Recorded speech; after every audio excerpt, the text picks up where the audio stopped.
Bienvenidos a un nuevo video tutorial de química biológica. En esta oportunidad vamos a iniciar el tema 7 y con esto iniciamos la segunda mitad del cursado de esta asignatura y vamos a ver introducción al metabolismo. El metabolismo tiene grandes áreas. Nosotros nos abocaremos a lo que es el metabolismo intermediario, que es el conjunto de reacciones químicas que se producen en una célula que están destinadas a construir una biomolécula o bien a obtener energía a partir de los enlaces que ésta tiene, ¿no? Como organismos vivos que formamos parte de la biosfera, nosotros estamos en permanente dependencia de la energía solar. Los vegetales, por ejemplo, a partir de esta energía solar y el agua que consumen a través de las raíces y el dióxido de carbono que absorben a través de la atmósfera, utilizan esta energía para construir los carbohidratos. Lo que en realidad ocurre es que la energía del sol se utiliza para romper la molécula de agua. Esto genera oxígeno y los protones del agua van a reducir el dióxido de carbono a carbohidratos.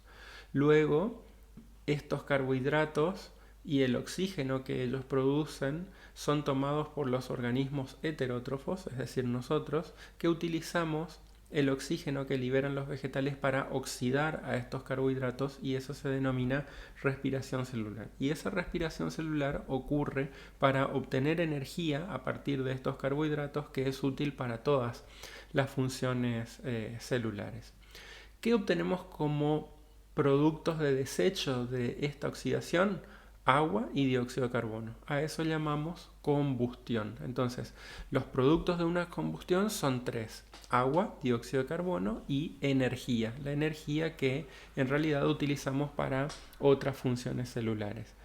El agua y el dióxido de carbono es un desecho para la mayoría de estos organismos, pero a su vez estos dos compuestos son reactivos para que los organismos autótrofos, a través del proceso de fotosíntesis, generen nuevamente carbohidratos y oxígeno. Entonces, este ciclo en la naturaleza es el ciclo de flujo de energía, y en realidad el metabolismo intermediario tiene tres niveles. Un primer nivel que implica el manejo de las macromoléculas, es decir, las proteínas, los ácidos nucleicos, los polisacáridos y los lípidos, que si bien no son polímeros, se comportan como tales. Para que sean polímeros, los monómeros tienen que estar unidos por uniones covalentes. Los lípidos no están unidos por uniones covalentes, pero se comportan como tales. En el segundo nivel del metabolismo intermediario tenemos el manejo de los monómeros, es decir, los constituyentes de cada una de estas macromoléculas. Entonces, lo que ocurre en estas dos reacciones que ven acá es que estos polímeros pueden simplificarse, es decir, pueden romperse en sus constituyentes, se van simplificando, y a eso denominamos catabolismo. Por el contrario, los monómeros también pueden unirse y anabolizarse. Entonces, a partir de ahora vamos a considerar que cuando una molécula se rompe o se simplifica o disminuye su tamaño, se está catabolizando, y cuando se está sintetizando o construyendo, se está anabolizando. Otra principal diferencia que existe entre el catabolismo y el anabolismo es que la molécula grande en el catabolismo, que se está simplificando a sus constituyentes, se oxida. Por el contrario, en el anabolismo, estos monómeros se reducen para poder sintetizar un polímero. ¿Qué significa que una sustancia se oxide? Significa varias cosas. Significa que por un lado pierde electrones, también pierde protones, y cuando una molécula se reduce, esa molécula gana protones o gana electrones. También se dice que cuando una sustancia se oxida se deshidrogena, porque pierde protones, y cuando se reduce se hidrogena. En el catabolismo siempre hay pérdida de energía o liberación de energía, que es la energía que se libera cuando se van rompiendo los polímeros, y por el contrario, cuando tenemos una reacción anabólica, la molécula que se construye se hace gracias a un proceso de inversión de energía. Es decir, hay que invertir energía en el proceso de unión de los monómeros para poder construir los polímeros. Siguiendo la vía catabólica, estos monómeros se oxidan a moléculas intermediarias como son el piruvato, el acetil-CoA o los intermediarios del ciclo de Krebs. Y luego estas moléculas, si se siguen oxidando, se generan moléculas más sencillas como agua, dióxido de carbono y amoníaco.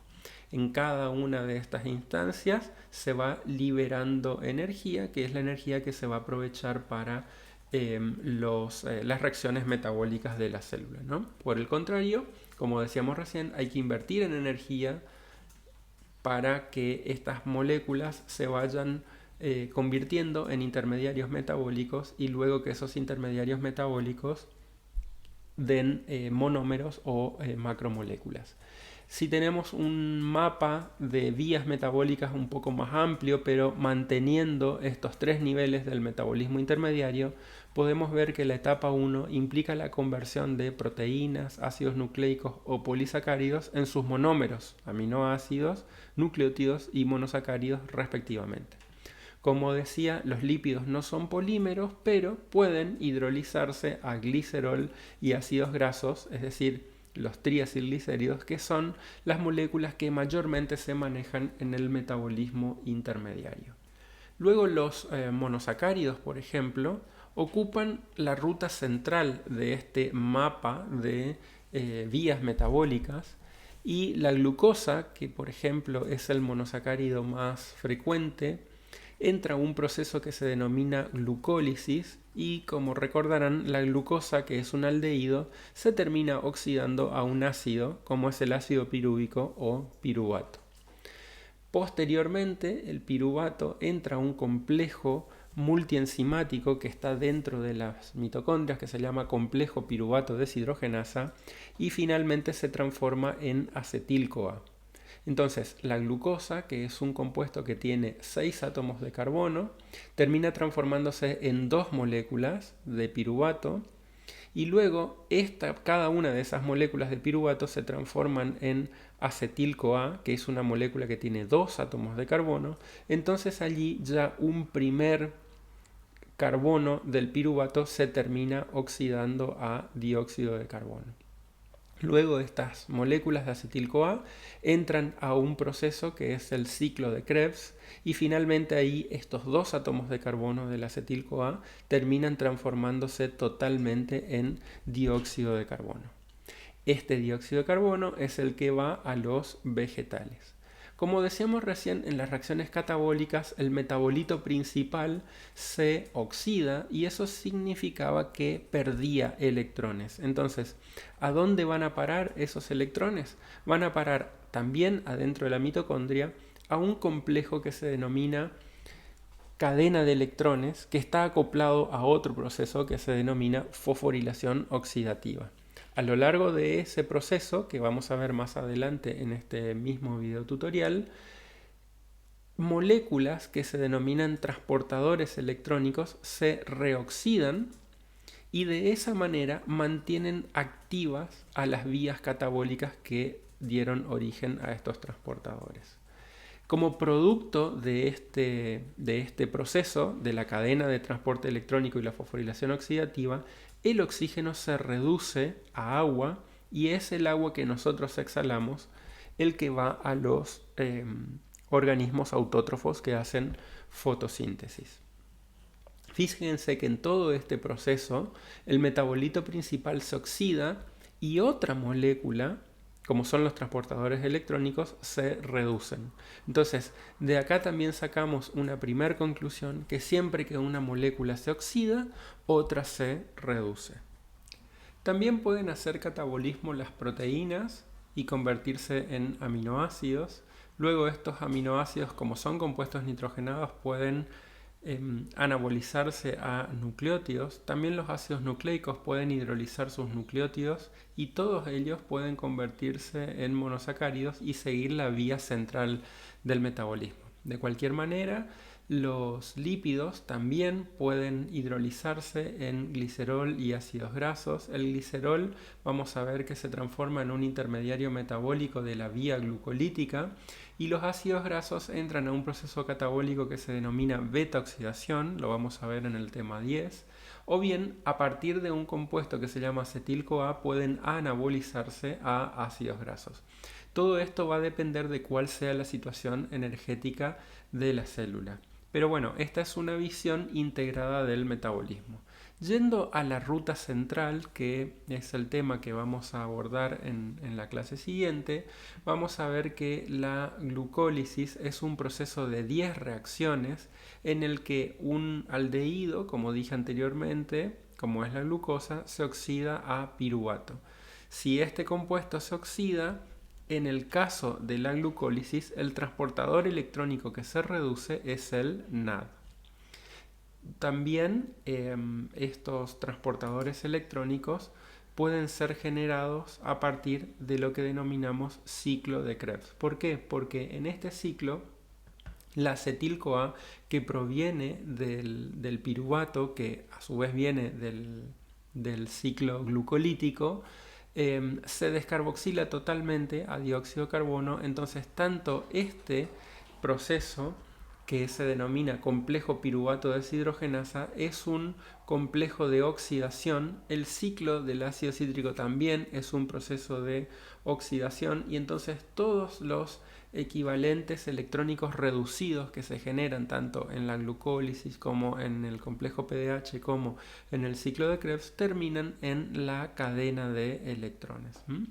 Este complejo PDH o complejo piruvato deshidrogenasa es un complejo que en definitiva termina descarboxilando el piruvato y sintetiza acetilcoenzima A, pero lo vamos a ver en detalle en otra microclase.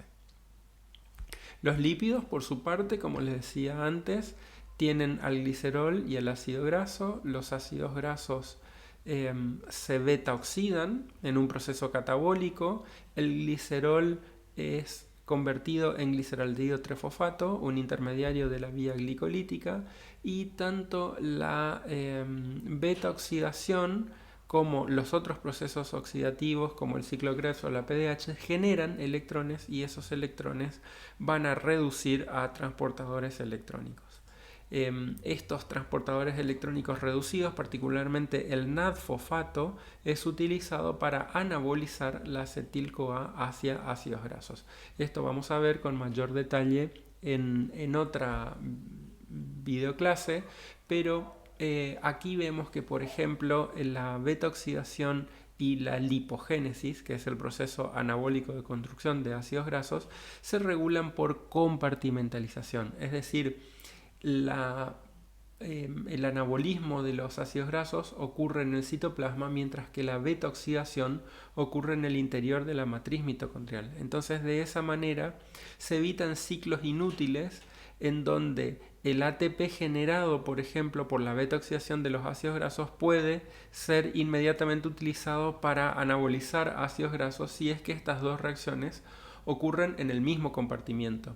Como no es así, el ATP que se obtiene, por ejemplo, de la beta-oxidación puede preservarse en el interior de las mitocondrias.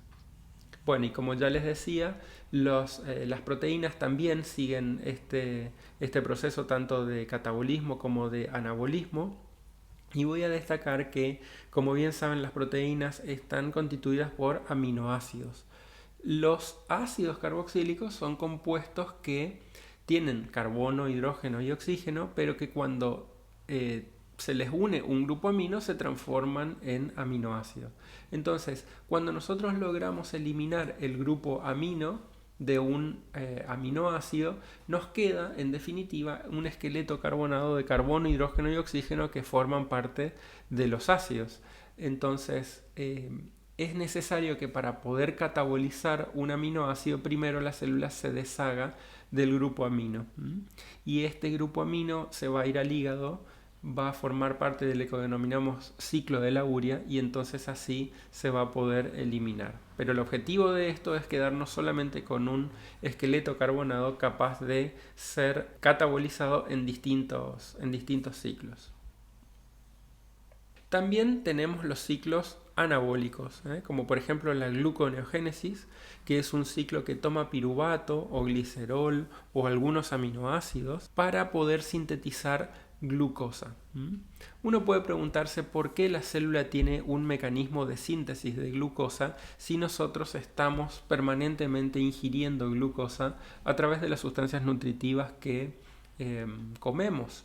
Bueno, en realidad este es un mecanismo adaptativo que nos prepara para el ayuno intermedio o el ayuno prolongado, y entonces cuando no estamos ingiriendo sustancias nutritivas, la célula es capaz de sintetizar glucosa y destinarla a aquellos órganos que son estrictamente dependientes de glucosa, como por ejemplo la médula renal, el cerebro, los glóbulos rojos, etc. Entonces, esos órganos, como dependen estrictamente de glucosa, la célula tiene que asegurarse que tenga glucosa en todo momento. Entonces, para esto existen los ciclos anabólicos sintetizadores de glucosa. Y el ciclo anabólico por excelencia es la fotosíntesis, que construye los polisacáridos a partir de dióxido de carbono, agua y por supuesto energía que proviene de la luz del sol.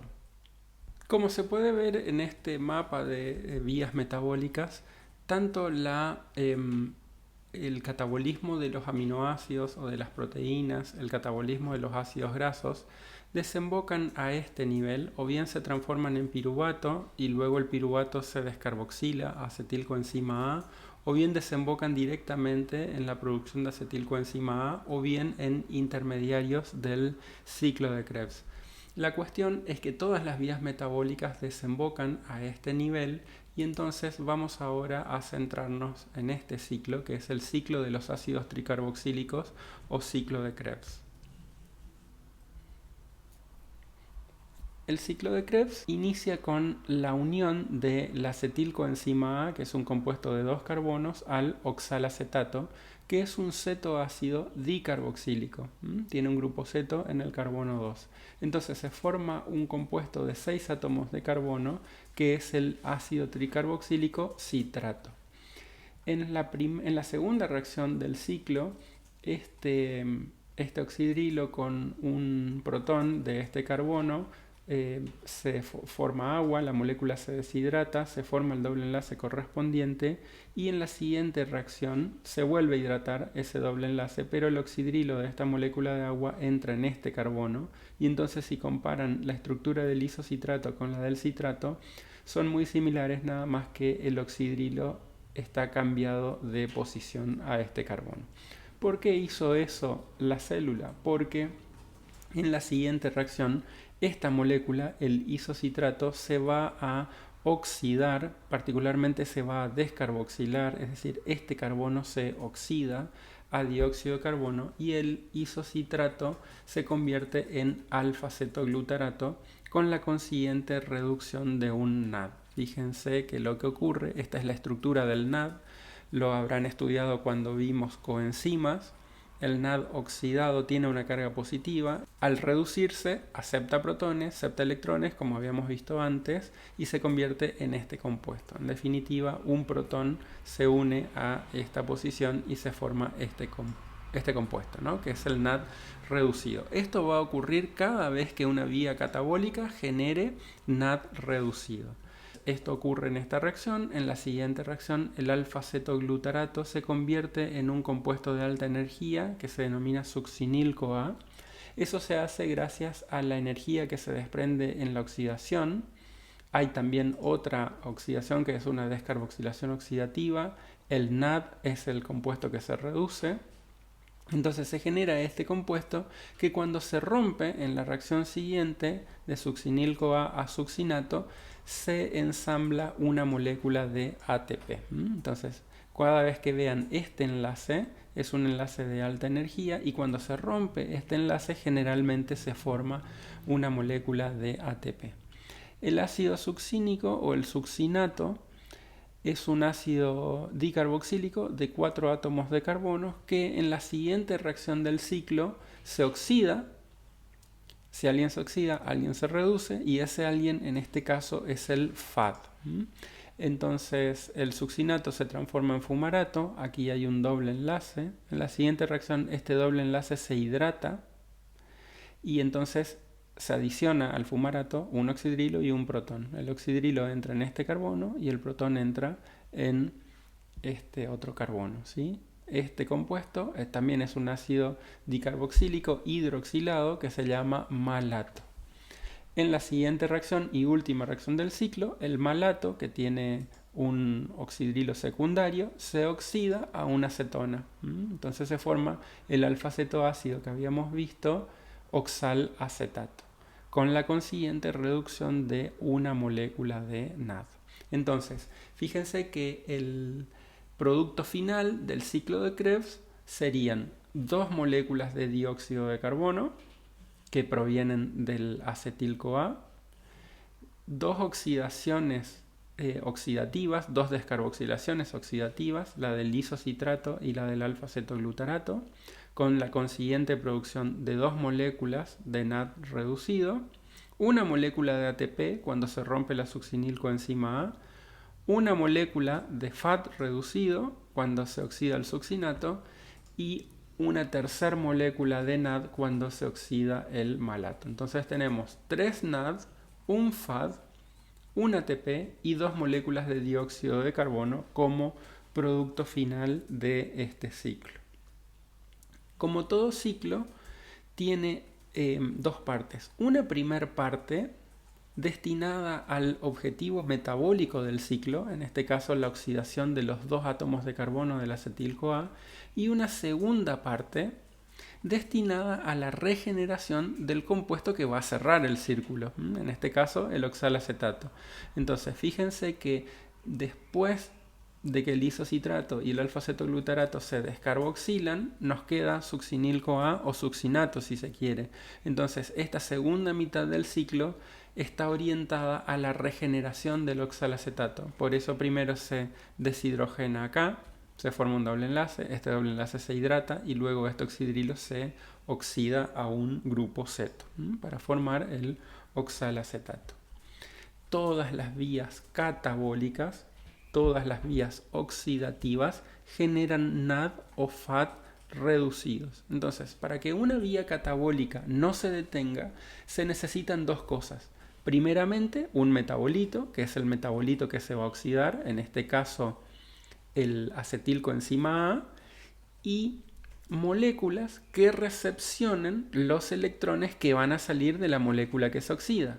Y esas moléculas generalmente son NAD o FAD, o también puede ser NAD-fosfato, pero generalmente es NAD o FAD las moléculas que son nucleótidos en realidad que recepcionan esos electrones de la oxidación. Y por supuesto, estas moléculas se reducen al pegar los electrones o también los protones, ¿no? En este caso particular del ciclo de Krebs es por un lado oxidativa porque la acetil-CoA se termina oxidando a dióxido de carbono, pero también hay otras sustancias que son de reducción, ¿no? Entonces cuando o sea que puede considerarse el ciclo de Krebs también como una vía anabólica, porque ya vamos a ver que se van sintetizando otras moléculas en el ciclo de Krebs. Entonces, cuando una vía es anabólica y también es catabólica al mismo tiempo, se dice que la vía es anfibólica. Al mismo tiempo, el ciclo de Krebs puede servir como un ciclo alimentador de otras vías. Entonces, cuando, por ejemplo, el citrato se va hacia la síntesis de ácidos grasos o de colesterol, se dice que el ciclo de Krebs está alimentando esa vía. Entonces, cuando una vía o un ciclo alimenta a otro, se dice que esa vía es anaplerótica. Cuando la vía construye una molécula, se dice que es anabólica, y cuando destruye o simplifica una molécula, se dice que es catabólica. Cuando es anabólica y catabólica al mismo tiempo, se dice que la vía es anfibólica, y eso es el ciclo de Krebs.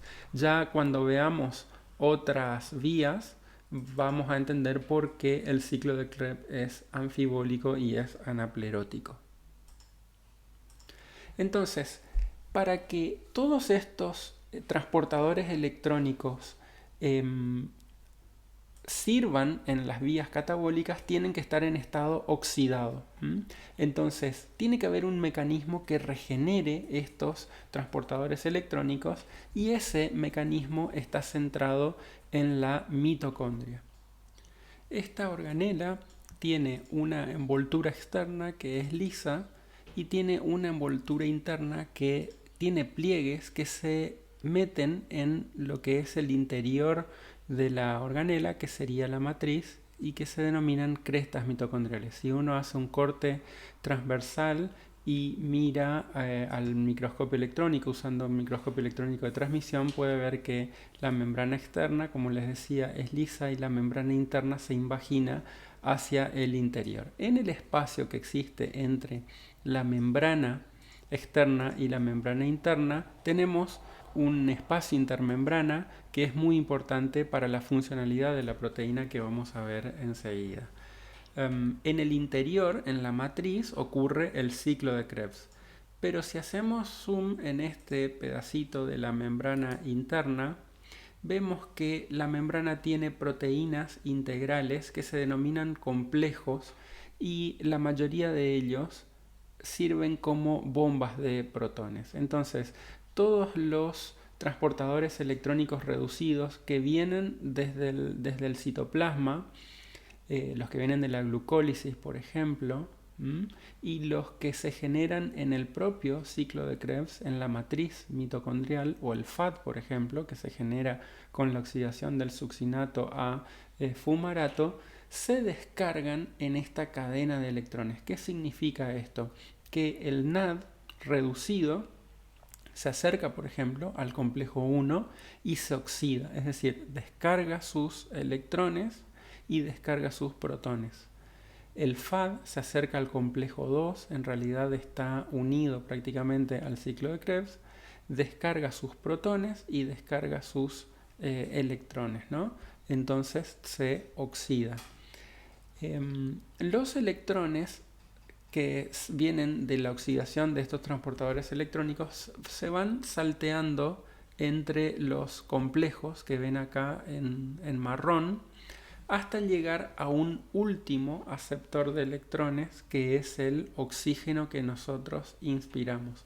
Cuando se van pasando de complejo en complejo, algunos complejos están muy separados de otros, por ejemplo el complejo 2 y el complejo 3, o el complejo 1 del complejo 3 están muy separados. Entonces, para esos casos, los electrones son transportados por una proteína móvil muy hidrofóbica, que se mueve libremente entre los fosfolípidos de la membrana, que se llama coenzima Q. Entonces, los electrones que se descargaron en el complejo 1 saltan a la coenzima Q, o los del complejo 2 saltan a la coenzima Q, y esta molécula lleva los electrones hacia el complejo 3. Después, entre el complejo 3 y el complejo 4 pasa lo mismo. Entonces, una molécula que se llama citocromo C lleva los electrones de este complejo hasta el complejo 4 y finalmente hasta el oxígeno.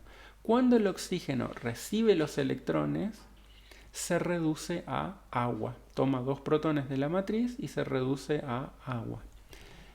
Esta corriente eléctrica que se genera entre los complejos, porque en definitiva los electrones, cuando van saltando de un punto a otro, generan una corriente eléctrica, es utilizada para bombear los complejos, o sea, para que los complejos funcionen como bomba que bombean protones desde el interior de la matriz hacia el espacio intermembrana. Transcurrido un tiempo de funcionamiento de la cadena de electrones, el espacio intermembrana será mucho más ácido que la matriz. ¿Por qué? Porque hay una acumulación de protones fruto del bombeo de estos complejos. Bombean todos los complejos menos el complejo 2, o sea, bombea el complejo 1, el 3 y el 4. Estos protones tienden espontáneamente a reingresar a la matriz, dado que hay una diferencia de concentración, es decir, hay un gradiente de protones. Y cuando lo hacen por el complejo 5. El complejo 5 es un complejo que tiene un canal de entrada para protones y un canal de salida. Cuando estos protones van reingresando a la matriz, el complejo 5 sufre un bombardeo protónico y eso hace que un ADP se acerque a un fosfato y se genere ATP. Entonces, en definitiva, ¿qué ocurrió a lo largo de este ciclo? Se generó una corriente eléctrica generada por esta cadena de electrones. Fíjense que la cadena tiene muchos eslabones. Y entonces esa corriente eléctrica bombeó protones hacia el espacio intermembrana, generó una diferencia de gradientes y luego esos protones, cuando reingresaron a la matriz, generaron la energía suficiente como para ensamblar una molécula de ATP. ¿Qué tienen que tener en el interior estos complejos para poder recibir a los electrones y al mismo tiempo cederlos? Tienen centros con metales, como por ejemplo es el hierro o es el cobre. Entonces estos dos metales que oscilan entre los estados ferrosos y férricos, están en el estado férrico con una carga 3+, pero cuando reciben electrones, un electrón en particular, se transforman en un ion ferroso y de esa manera se reducen. Cuando vuelven a ceder los electrones, porque los electrones abandonan este complejo, por ejemplo, se vuelven a oxidar. Y entonces esta particularidad que tiene el hierro y el cobre para oscilar entre los estados ferroso y férrico o cuproso y cúprico, le dan versatilidad a estos complejos como para ceder electrones y aceptar electrones. Va a haber una actividad en el aula virtual con respecto a los componentes de estos complejos, como para que puedan entender cómo se forma la cadena de electrones. Si vamos al complejo 5 o complejo ATP sintetasa y analizamos un poquito la estructura, vemos que tiene dos subunidades. Una subunidad que se denomina F0, que tiene una forma de cilindro con un canal de entrada para los protones y un canal de salida. Y luego tiene una subunidad que se denomina F1, que tiene varias cadenas polipeptídicas, alfa o beta, que son estructuras que se tensionan y se relajan, y en este movimiento producen el ensamble de una molécula de ADP con un fosfato para finalmente sintetizar ATP. Si uno ubica a este complejo en la membrana mitocondrial interna, tiene esto, que la subunidad F1 está apuntando a la matriz, que es por donde salen los protones, y la subunidad F0 está apuntando hacia el espacio intermembrana. O sea, en esta imagen sería esto, el espacio intermembrana, y esto sería la matriz. Entonces los protones van reingresando desde el espacio intermembrana hacia la matriz y eso produce la fosforilación de ATP. Vamos a ver un video que muestra lo mismo.